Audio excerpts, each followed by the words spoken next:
official. The 53-man roster for the 2024 Minnesota Vikings is released, and I have the voice of the Vikings, Paul Allen, Vikings Entertainment Network's Gabe Henderson, to join me and talk more about all of the moves that were made today by our Minnesota Vikings. Paul, let's dive in first with our one big observation if you're looking at the roster as a whole. Well, Levi Drake Rodriguez making the team. It's not a big surprise after watching him in training camp and the preseason games. And the pass rushing component from the inside is incredibly important in the NFL.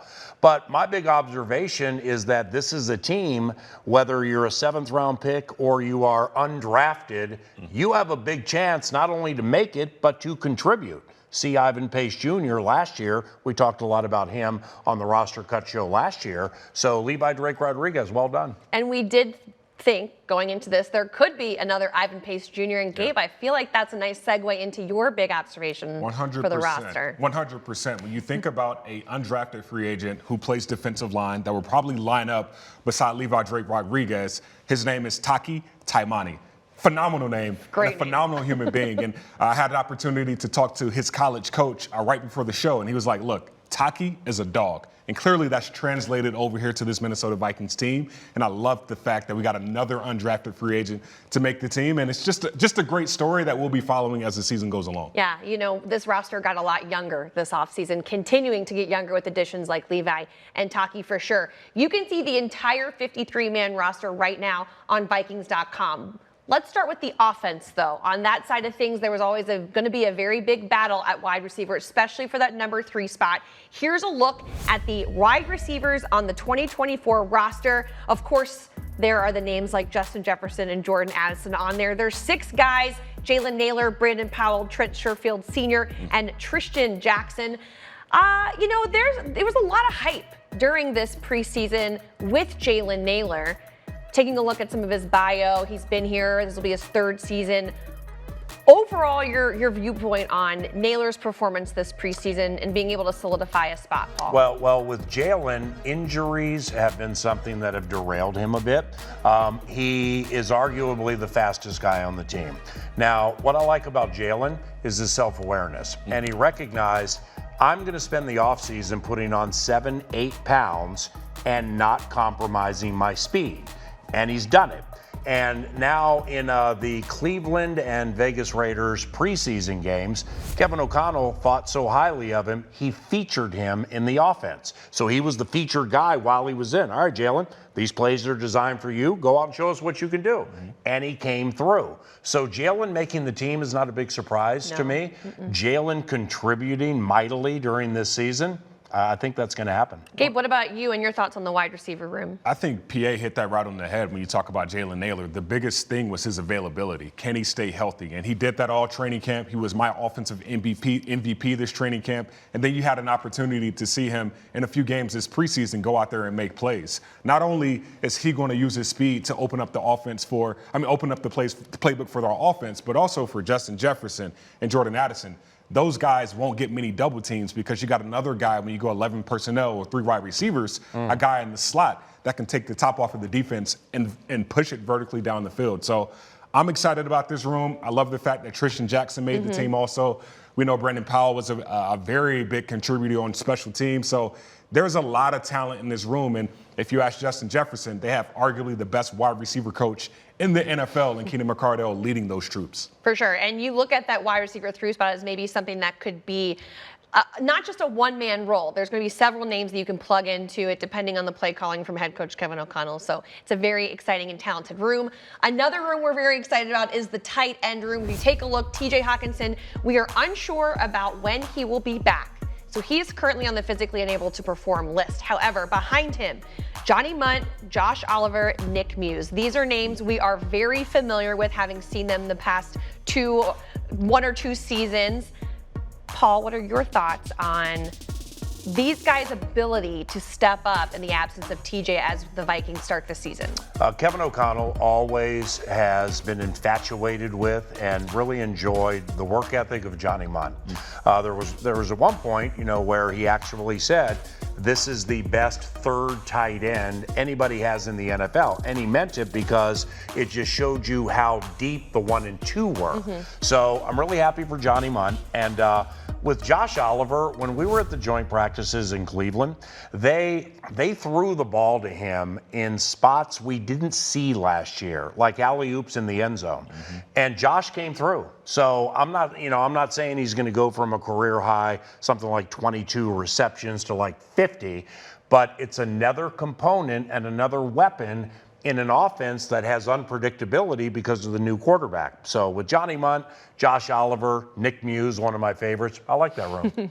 All three of those guys complement each other, and thinking about how to replace TJ Hawkinson is going to take a community to do so. You got Nick Muse, who's just Mr. Consistent. He can do it all as a tight end. He can play special teams. And then you got Josh Oliver, to PA's point, has been phenomenal all offseason. Put in the fact that he looks like an offensive lineman out there and can run routes like a wide receiver.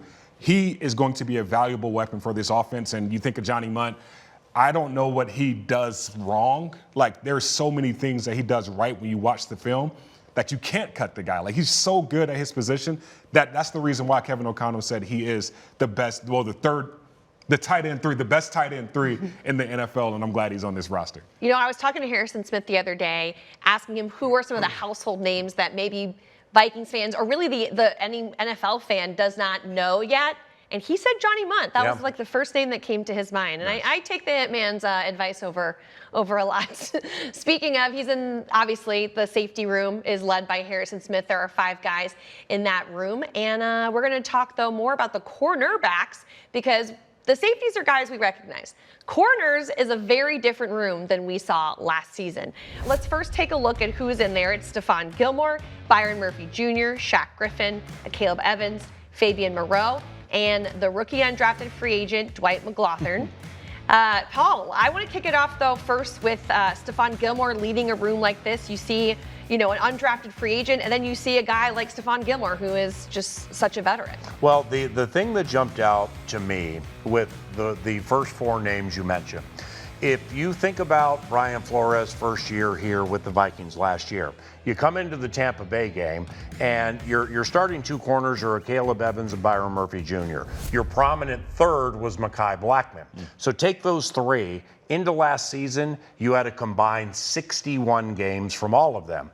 Now, you add another player in there, let's say Fabian Moreau. You look at the top 4 they're going to head into the Giants game with this year. That's 441 games of experience and a Super Bowl ring with Stephon Gilmore. So you have some veterans who maybe aren't as fast as they used to be, or nearing the ends of careers, things are going to be different. The experience factor with this cornerback room and the 4 who are going to play the most, it is off the charts. So that's a major upgrade. And then add in the fact that Brian Flores is the genius when it comes to orchestrating a defense. He would use those guys' mental abilities to their physical assets. Big time. You know that these guys, they can play the game. They've played a lot of ball, so they've seen everything. Now, you get younger at the pass rush unit and let your DBs be smart on the back end and make the plays that come to them. I love the way the safety and the cornerback room has started to come together. We know both of those position groups meet together instead of meeting apart. So ultimately, the defensive back pass coverage unit is going to be that much better because of those veteran guys getting all those snaps in their career. And I love the McGlothern story because he was at LSU with Durante Jones, and then he goes to Arkansas. Durante comes back to the Minnesota Vikings, but those are the inner workings that lead you to undrafted players. McGlothern, for whatever the reason, was not drafted, but Durante knows things about how he plays from 4 years ago that he was able to implement and share with the personnel people, then the head coach, and it just all adds up so that somebody makes the team. I just think that's fantastic. Yeah, the talent development in this coaching staff is something that I think has been a really, really fun thing to see over the last 3 seasons.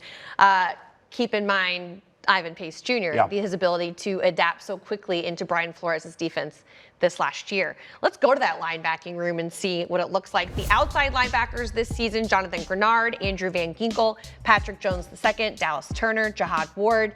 And then in the inside, you have Blake Cashman, Ivan Pace Jr., Brian Asamoah, and Camus Grugier Hill. Hopefully, Paul, you're the leading, you're right, go-to for the pronunciation. Did I nail that one? I'll be ready. All right. Hopefully I got that one right. Well, I really do, though. I'm excited probably the most out of all of them to see Dallas Turner and what the rookie can do. What do you think, Paul? Well, his preseason was good. And Dallas played in the Cleveland game when some other ones did not play. All right, so that's going to raise eyebrows for all of you, eyebrow for me. Likewise for Ed Ingram on the offensive line. Okay, now both are going to make the team, but they wanted to get so there were specific instructions for each of them who are going to play significant roles that these others aren't playing, you're playing, and here's what we would like to see. So then Dallas comes through in a way, from what I understand, where he did not play in the Eagles preseason game. Now, with Dallas Turner, the first thing Mike Pettin, the outside linebackers coach and assistant head coach, told me after they drafted him was just how lickety-split he picks up on things and just how mentally quick he is with identification. At this level, that's a lot different. So if it took a little while longer to go than maybe Dallas thought during training camp, that's to be expected. But when it clicked, it clicked. And I'm not going to put him on any specific sack total this year. He is the genuine article. Dallas Turner is A+. I've been working in the NFL for 7 years, and Dallas Turner is one of those guys that when I saw him and I talked to him, I was like, this guy is special. And it's tough for me to say that about players in this league. The last person I said that about was Terry McLaurin, who played in Washington. Kevin O'Connell coached him, didn't play the entire preseason, and then we just witnessed Dallas Turner not play the final preseason game. I believe Dallas Turner is going to have one of those years where people are going to say, hey, how is he not in the Defensive Player of the Year discussion 5 years down the road from now? He is one of those guys that can make plays up and down the field. I already know he practices with the outside linebackers, and then he goes to the inside linebackers during team periods. So the versatility that he provides this defense, that is a Brian Flores type of player. And to see him wearing purple for years to come, that is going to be exciting to see. Well, having all this talk is going to be very excited about the 2024 season. Don't forget, you can see the entire 53-man roster on Vikings.com or the Vikings app. And we are gearing up for the season opener in New York against the Giants. It's going to be on Sunday, September 8th. It's a noon kickoff. And then the one that I'm really excited for, I'm ready for that U.S. Bank season opener, the home opener on September 15th, another noon kick against the 49ers. I'm excited to see this team come together. I thank you guys so much for putting a little bit more of an in-depth analysis into this 53-man roster. It is a very exciting time here at TCOPC. And until then, please stick with Vikings.com or the Vikings app for all of your preseason-ish coverage as we're ready to kick off the 2024 Minnesota Vikings season.